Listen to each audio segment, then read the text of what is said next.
시편 41편 말씀. 가난한 자를 보살피는 자에게 복이 있으며 재앙의 날에 여호와께서 그를 건지시리로다. 여호와께서 그를 지키사 살게 하시리니 그가 이 세상에서 복을 받을 것이라. 주여 그를 그 원수들의 뜻에 맡기지 마소서. 여호와께서 그를 병상에서 붙드시고 그가 누워있을 때마다 그의 병을 고쳐주시나이다. 내가 말하기를 여호와여 내게 은혜를 베푸소서. 내가 주께 범죄하였사오니 나를 고치소서 하였나이다. 나의 원수가 내게 대하여 악담하기를 그가 어느 때에나 죽고 그의 이름이 언제나 없어질까 하며 나를 보러 와서는 거짓을 말하고 그의 중심에 악을 쌓았다가 나가서는 이를 널리 선포하며 나를 미워하는 자가 다 하나같이 내게 대하여 수군거리고 나를 해하려고 꾀하며 이르기를 악한 병이 그에게 들었으니 이제 그가 눕고 다시 일어나지 못하리라 하오며 내가 신뢰하여 내 떡을 나눠 먹던 나의 가까운 친구도 나를 대적하여 그의 발꿈치를 들었나이다. 그러하오나 주 여호와여 내게 은혜를 베푸시고 나를 일으키사 내가 그들에게 보응하게 하소서. 이로써 내 원수가 나를 이기지 못하오니 주께서 나를 기뻐하시는 줄을 내가 알았나이다. 주께서 나를 온전한 중에 붙드시고 영원히 주 앞에 세우시나니이다. 이스라엘의 하나님 여호와를 영원부터 영원까지 송축할지로다. 아멘. 아멘.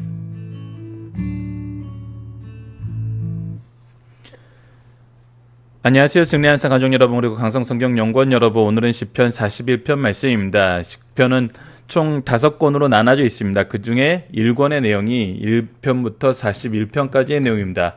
오늘로써 저희들이 시편 1권의 내용을 다 상고하게 되는 것입니다. 또한 책도 시편 2권, 저희들 박유일 목사님의 구속사로 조망한 성경 연수 강의집도 총 9권으로 구성되어 있는데 그 중에 1권과 2권 내용을 저희들이 함께 살펴본 것이 됩니다. 오늘 본문 말씀을 보도록 하겠습니다. 오늘 본문 말씀의 제목은 가난한 것이 자신에게는 복이 아니나 이웃에게는 복이다. 그러면서 이 첫 번째 부분 1절에서 3절 부분의 내용을 가지고 제목을 잡은 것입니다. 자, 이 제목의 내용이 왜 중요한지를 여러분들과 이제 창세기 내용을 기준으로 다시 한번 복습하는 시간을 가졌으면 합니다. 우리가 예전에 창세기를 통해서 하나님께서 아브라함을 축복의 통로로 세우시고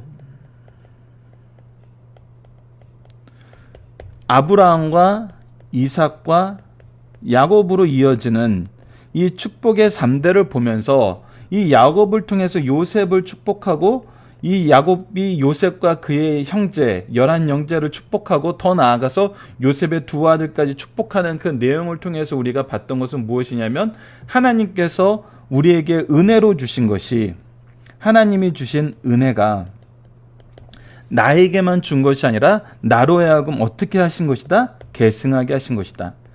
즉 계승하게 하신다는 데에서는 어떤 의미가 있냐면 나에게 주신 은혜는 내 다음 세대, 즉 하나님이 나를 통해서 축복하시고자 하는 그 다음 세대를 위한 하나님의 준비하심이었다.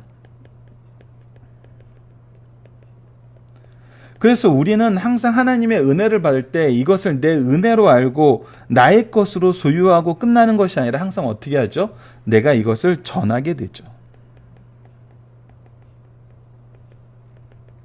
이 전하게 된다는 내용은 결국 우리에게 무엇을 가르쳐 주냐면 이 전함을 받는 사람들, 이 자손들은 무엇을 경험하게 되냐면 나의 하나님께서 우리 아버지에게, 우리 할아버지에게, 나의 선조들에게, 우리 믿음의 조상들에게 주셨던 그 모든 은혜는 무엇임을 경험하는 거예요?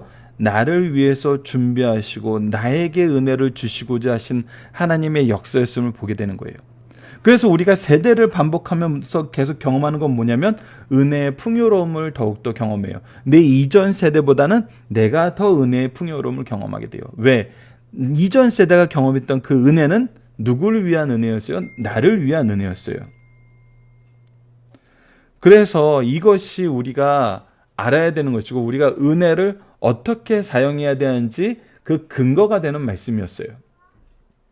자, 그런 이 관점에서 우리가 1절로 3절 한번 보도록 하겠습니다. 하나님, 가난한 자를 보살피는 자에게 복이 있으며. 자, 가난한 자를 보살핀다는 건 무엇이에요? 나에게 주신 은혜를, 하나님이 나에게 주신 은혜를 전한다는 거예요. 내가 무엇이 되는 거예요? 이 가난한 자를 향한 하나님의 축복의 통로가 되는 거예요. 즉 이것이 바로 하나님께서 우리를 축복하신 목적이고, 이것이 바로 우리가 복음을 전파하고 전하는 방법칙이었어요. 나에게 주신 시간과 재능과 물질 모든 것은 하나님의 것으로 알고 하나님의 뜻을 위해서 써요. 하나님의 뜻은 무엇이에요? 바로 하나님 나라의 확장이에요. 하나님 나라의 확장이 바로 하나님이 영광 받으시고 하나님이 좋아하시는 거예요. 그래서 하나님은 그 모든 것을 이루는 이 복음의 길을 위해서 우리를 쓰시고, 우리를 이 일을 위해서 우리에게 은사와 사명과 직분을 주셨어요. 그러니 하나님께서 더더욱 이런 사람에게 하나님의 은혜를 더하시죠. 그리고 이것은 무엇이냐면 재앙의 날에 여호와께서 그를 건지시는 확실한 약속의 증표가 돼요. 왜? 하나님은 하나님의 백성을 돌보시거든요. 하나님의 자녀를 보호하시거든요. 그래서 이것은 우리가 이 구속사의 능력 있는 일꾼으로 삶을 살 때 항상 경험하게 되는 것입니다. 여호와께서 그를 지키사 살게 하시리라. 그가 이 세상에서 복을 받을 것이라. 주여 그를 그 원수들의 뜻에 맡기지 마옵소서. 자, 그래서 우리가 항상 하나님 앞에 어떤 자세로 살게 되냐면, 하나님, 나로 하여금 하나님의 뜻을 전할 수 있는 영혼들을 주심을 감사합니다. 나로 하여금 나에게 주신 물질로 정말 물질에 연약한 사람들을 돕게 하심을 감사합니다. 나에게 주신 재능으로 이 재능을 통해서 하나님의 복음을 전하게 하심을 감사합니다. 그래서 오히려 뭐를 고백해요? 나에게 복음의 대상이 있다는 거. 그것이 때로는 말씀일 수 있고 물질일 수 있고 봉사를 통해서 이루어지는 것일 수 있어요. 그래서 복음, 내가 무엇인가 줄 수 있는 그러한 존재를 하나님께서 나에게 허락하셨다는 것. 그것은 그 사람들의 영혼을 우리에게 맡기셨다는 거예요. 그들을 위해서 우리를 축복의 통로로 쓰시겠다는 거예요. 그런 관점에서 우리가 제목을 보면 이것이 이해가 갑니다. 가난한 것이 자신에게는 복이 아니나 이웃에게는 복이다라는 거예요. 그것이 무슨 말이에요? 우리가 가난한 것, 없는 것, 부족한 것을 하나님께 아뢰면은 하나님께서 어떻게 하세요? 그것을 채우세요. 근데 그것을 어떤 방식으로 채우세요? 예, 하나님께서 보내신 사람들을 통해서 채우세요.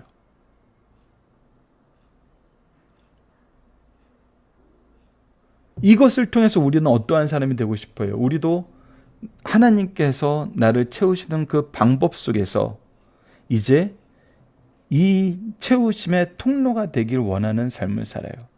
이것이 기독교인들이 항상 사회에서 성장하면서 역전 현상을 일으켰던 이유예요. 대한민국이 어떤 나라입니까?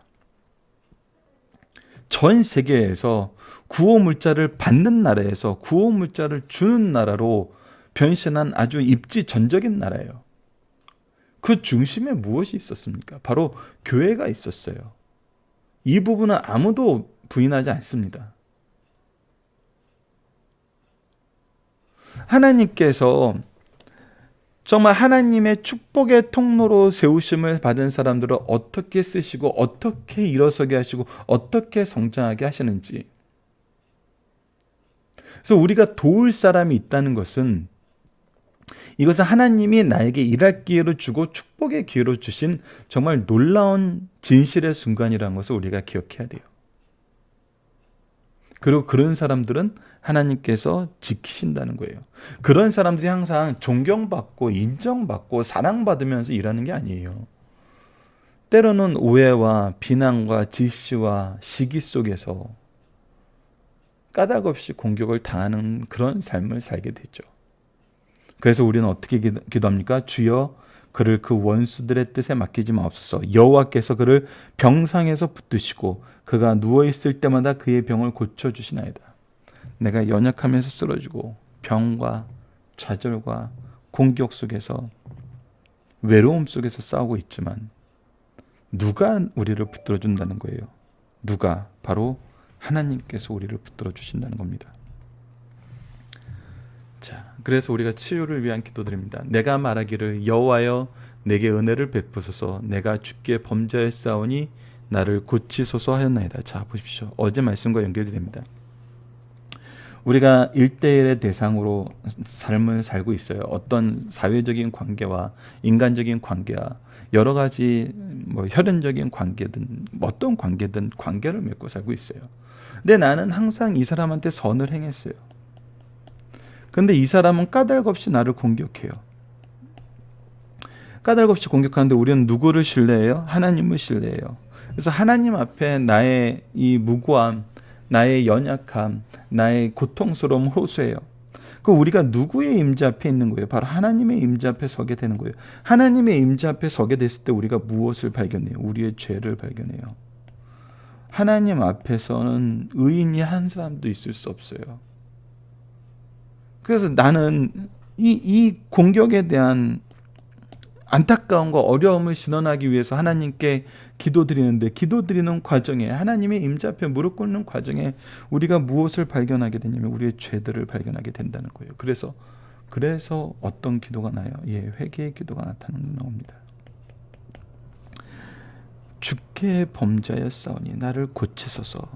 이것은 하나님의 은혜로만 된다는 것을 우리가 인정하고 하나님께 무릎 꿇는다는 거예요. 우리가 이렇게 하나님께 무릎 꿇을 때 까닭없이 공격을 당하는 이 상황 속에 우리가 경험하게 되는 상황이 무엇인지 보십시오. 이것은 예수 그리스도께서 십자가를 지시러 가시는 그 과정에서 겪었던 그 내용들입니다. 5절로 9절을 봅시다. 나의 원수가 내게 대하여 악담하기를 그가 어느 때나 죽고 그의 이름이 언제나 없어질까 하며 까닭없이 나를 공격했던 사람들은 쟤 이젠 저렇게 약해졌으니 저렇게 쓰러져서 일어날 가능성이 없어 보이니 그리고 그 주위에 남아있는 사람이 아무도 없는 걸 보니 이제 곧 끝이 왔다 이거예요. 이 사람은 이제 망했다 이거예요. 곧 죽게 된다 이런 거예요. 그러면서도 정말 간사한 것이 뭐냐면 나를 보러 와서는 거짓을 말하고 그의 중심에 악을 쌓았다가 나를 보러 와서는 나를 위하는 것처럼 거짓으로 얘기하고 거짓으로 자신이 도와주겠다 그러고 5만 가지 약속을 다 해요. 그러나 그 중심에 무엇이에요? 언제 죽나 보자. 얼마나 약해졌나 보자. 내 눈으로 확인하는 거예요. 그래서 중심에는 악을 쌓아서 나아가서는 이걸 널리 선포해요. 내가 직접 보고 왔는데 정말 얘는 끝이야. 그냥 가망이 없어 보여. 이제 얘는 더 이상 볼 필요가 없어. 이런 식으로 얘기한다는 것이죠. 7절 봅시다. 나를 미워하는 자가 하나같이 내게 대하여 수군거리고 나를 해하려고 꾀하며 그것을 봤을 때 나를 위로하거나 나를 도와주거나 나를 위해서 기도해 주는 것이 아니라 오히려 무엇을 합니까? 나를 더욱 해하려고 꾀를 낸다는 거예요. 오히려 계획을 짜고 더욱더 공격한다는 거예요. 이르기를 악한 병이 그에게 들어갔으니 이제 그가 눕고 다시 일어나지 못하리라 하며 자, 이제 악한 병이야. 저 사람이 이 악한 병이라는 건 두 가지로 다 표현할 수 있습니다. 해석할 수 있어요.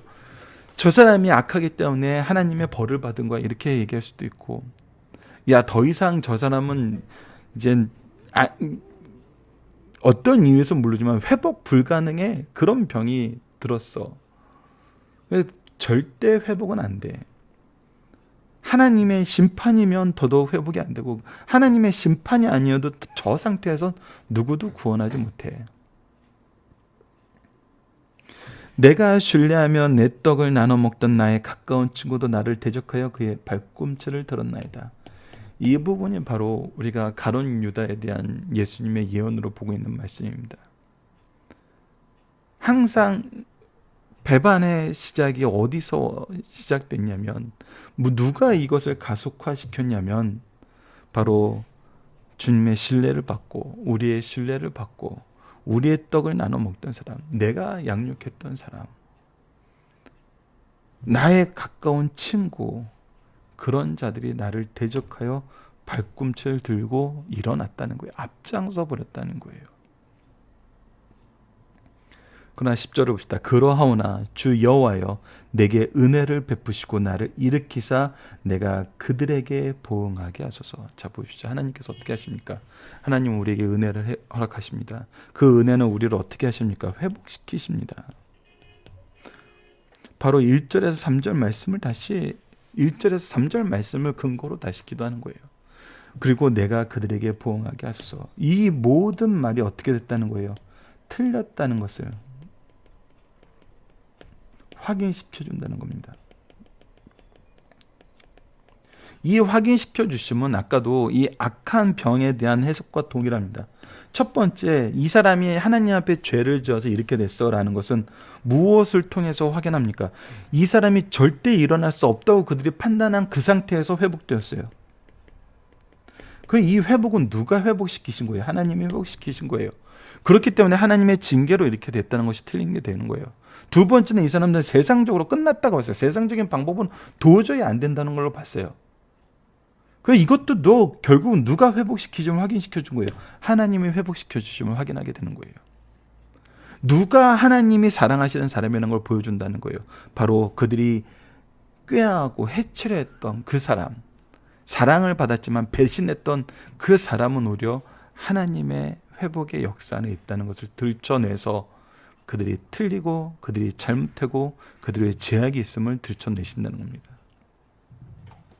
11절로 12절을 봅시다. 내 원수가 나를 이기지 못하오니 주께서 나를 기뻐하신 줄을 내가 알았나이다.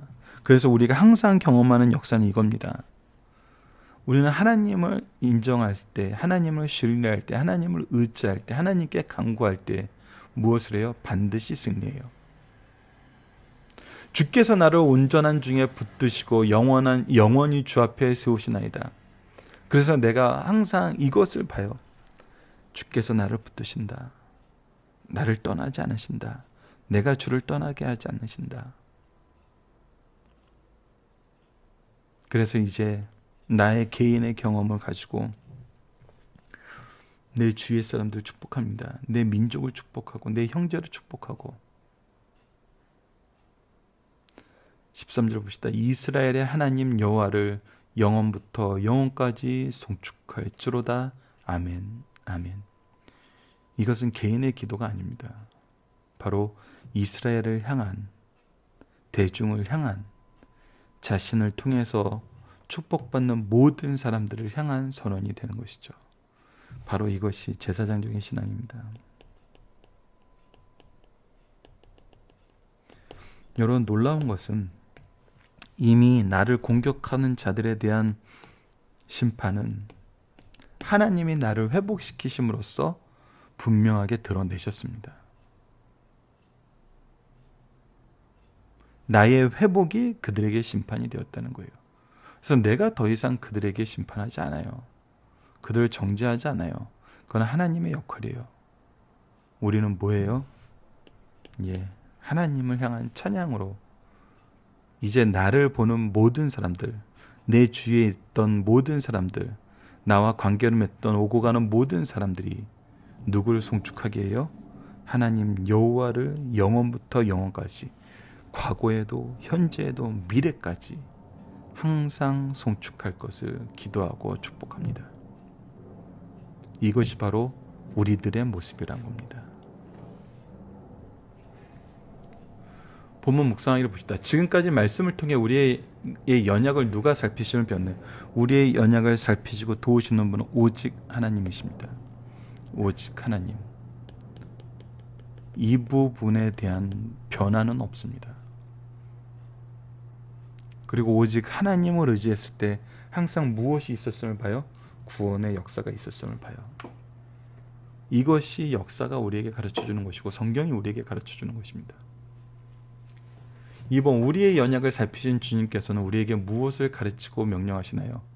자, 가난한 자를 보살피는 자에게 복이 있으며 하나님의 역사하심, 하나님의 우리를 세우심, 우리를 통해서 많은 사람들을 축복하신 하나님의 구속사의 놀라운 역사에 우리가 순종하면서 살 때 하나님께서 우리를 건지신다는 거예요. 우리를 지키신다는 거예요. 우리에게 복 주신다는 거예요. 그리고 우리를 병상리에서 붙드시고 우리를 고쳐주신다는 거예요. 위와 같은 삶 속에서 시인은 환난 속에서 무엇을 하는 삶을 사는 것이 구원의 삶임을 선포하나요?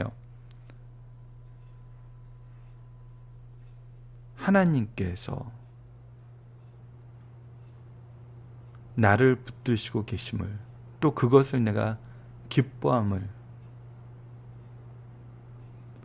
하나님이 나의 존재를, 나의 삶을 기뻐하고 계심을 내가 선포하는 삶을 사는 것이, 이것이 바로 우리가 환난 속에서 사는 삶이라는 것입니다. 환난을 이기는 삶이고 승리하는 삶이라는 겁니다. 그래서 우리는 이것을 많은 사람들에게 선포합니다. 뭐라고 선포합니까? 13절입니다. 이스라엘 하나님 여호와를 영원부터 영원까지 송축할지로다. 오직 주님만 송축하는 것은 시편을 통해서 우리가 지속적으로 확인하고 지속적으로 강조하고 지속적으로 확인한 바입니다. 중신하서를 보도록 하겠습니다. 시 41편은 다른 다윗의 시와 비교해보면 다음과 같습니다. 시 1편은 하나님 앞에 범죄치 않고 살아온 의인의 복을 얘기하는가 하며, 시 32편은 죄의 용서함을 받은 의인의 복을 얘기하고, 시 41편은 어려운 위기에 처한 사람에게 자비를 베푸는 사람이 받을 복을 얘기합니다. 또 이 시의 구속사적 의미, 신약과의 관계는 다음과 같습니다. 본문 묵상하기에도 잠깐 살펴봤는데 1절에서 3절 말씀은 긍휼히 여기는 자는 복이 있나니 그들이 긍휼히 여김을 받을 것이며 라고 주님의 말씀하신 팔복 중 하나를 주석한 것으로 볼 수 있어요. 9절에 내가 신뢰하여 내 떡을 나눠 먹던 나의 가까운 친구도 나를 대적하여 그의 발꿈치를 들었나이다라는 다윗의 평생 동지요 신벽인 아도벨 장군이 자기를 배신할 때 그를 가리켜 한 말이지만, 주님께서는 가룟 유다가 배신할 때 이는 성경을 응하게 하려 하는 것이니라 라고 하심으로 메시아 고난의 예언적인 말씀임을 우리가 알 수 있습니다. 자, 중심사상을 하나씩 봅시다. 첫 번째, 가난한 것이 복은 아니나 가난한 자를 돕는 것은 복입니다. 이 세상을 바라볼 때 외부에 나타난 것으로만 판단하면 약한 것들은 존재하지 못하고 강한 것들만 남아있을 것 같아요. 양육강식의 세계거든요. 그런데 이상하게 약한 것들이 더 많이 존재하는 이유는 무엇일까요? 그것은 하나님께서 그들을 가꾸시고 보호하시기 때문입니다. 이들을 가꾸시고 보호하실 때 누구를 써요? 바로 하나님의 일꾼들을 써요. 지혜로운 사람은 하나님께서 약한 자를 가꾸시고 보호하시는 일에 참여함으로, 뭐함으로? 지혜로운 자는 이 일에 참여함으로 하나님께 복을 받는다는 것입니다. 이 모든 사실을 바르게 가르쳐 주신 말씀이에요. 그래서 우리가 일할 사람이 있다는 거, 양육할 사람이 있다는 거, 돌볼 사람이 있다는 것은 무엇이에요? 우리에게 복이라는 거예요. 하나님의 징계를 받을 때 죄의 결과로 알고 받는 자는 복, 지혜 있는 자라는 거예요. 성도들이 징계를 받을 때 때로는 그것이 자신의 죄의 결과로 온 것임을 인정하지 않습니다. 그리고 눈에 보이는 징계의 도구인 사람을 원망하고 하나님, 교회까지 떠나려고 해요. 그러나 징계를 받을 때 성도는 겸손해져 회복할 것을 가르쳐 주시는 말씀입니다. 다시 한번 얘기하지만 우리가 까닭 없이 공격을 받는 것 같을 때 우리는 누굴 찾아요? 하나님을 찾아요. 하나님을 찾을 때 하나님은 무엇을 드러내세요? 우리들의 죄를 드러내세요. 그래서 우리에게는 회개의 역사가 있는 것입니다. 이것은 우리가 이미 창세기에서 요셉의 형들이 요셉에게 고백한 말과 같아요. 우리가 이 일에는 무지하나 하나님께서 우리의 과거의 죄를 들추셨나이다. 이 하나님의 회개의 역사에 이끌리심을 받는 정말 우리 승리한상 가족 여러분들, 또 강성성경 연구원 가족들 되길 원합니다. 세 번째, 마지막입니다. 악한 자, 불신자들의 특징은 선한 자와 함께 잘 되는 것을 싫어한다는 거예요. 악한 자들은 우리 모두 함께보다는 내가 먼저, 내가 많이, 내가 제일이란 생각을 우선으로 삽니다. 이것이 세상에서 우리에게 어떻게 보면 강요하는 삶의 모습이기도 하잖아요.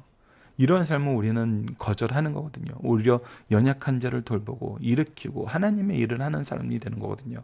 이런 사람은 친구는 물론이요, 스승, 부모, 나라까지도 쉽게 배신합니다. 그러나 성도는 이런 모습에 빠져나가기를 늘 사모한다는 사실을 가르쳐 주시는 말씀입니다. 자, 살펴보기 전에 여러분들 카페를 통해서 확인해 주시고요. 적용합니다. 우리가 무고히 고난을 당하는 것 같아도 항상 회개의 기도가 우선되는 이유는 무엇입니까? 자, 시편 41편 4절과 창세기 44장 16절 다시 한번 보도록 하겠습니다. 내가 말하기를 여호와여 내게 은혜를 베푸소서, 내가 주께 범죄했사오니 나를 고치소서 하였나이다. 우리가 하나님 앞에 범죄했다는 것을 인정할 수밖에 없습니다. 하나님의 임재 앞에서는 우리의 죄가 드러나고 하나님은 우리를 거룩으로 이끌기 위해서 회개의 역사를 이끄십니다.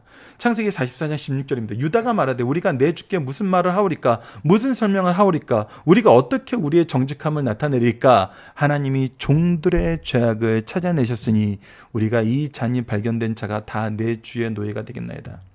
요셉에게 이 잔은 우리가 훔친 것이 아니나 우리가 유구무원인 이유는 하나님께서 종들의 죄악을 찾아내셨기 때문입니다. 즉 내가 누구 앞에 범죄하였다? 하나님 앞에 범죄하였다. 그렇기 때문에 내가 이 사건에 직접적인 죄는 없지만 유구무원입니다. 이 일까지도 하나님의 역사이기 때문입니다. 그래서 이것은 변명이라기보다 뭐에 가까워요? 회개의 역사에 가깝죠.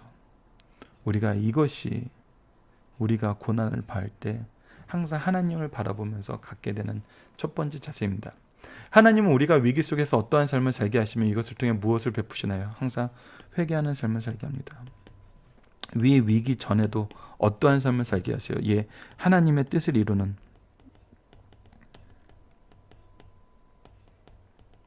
하나님의 뜻을 이루는 건 뭐예요? 바로 하나님이 주신 은혜를 나의 권력으로 탈바꿈시키는 것이 아니라 은혜의 통로가 되어 축복하는 자가 되는 것이죠.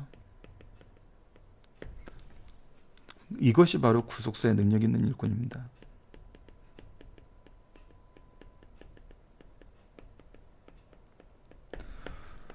승리하는 삶이 만들어진 이유, 연속 강해 설교로 이렇게 말씀을 열심히 가르치는 이유, 바로 이것이 구속사의 능력 있는 일꾼을 양육하기 위해서 성경에서 가르쳐주는 그 방법대로 우리가 배워나가는 것입니다. 우리가 지난주, 이번주 말씀 카드를 통해서 나누는 신명기 6장 6절로 9절 말씀과 32장 7절로 10절 말씀, 다 이 내용과 연결이 되는 겁니다. 우리는 이 말씀을 계승하는 일에 최선을 다해야 됩니다.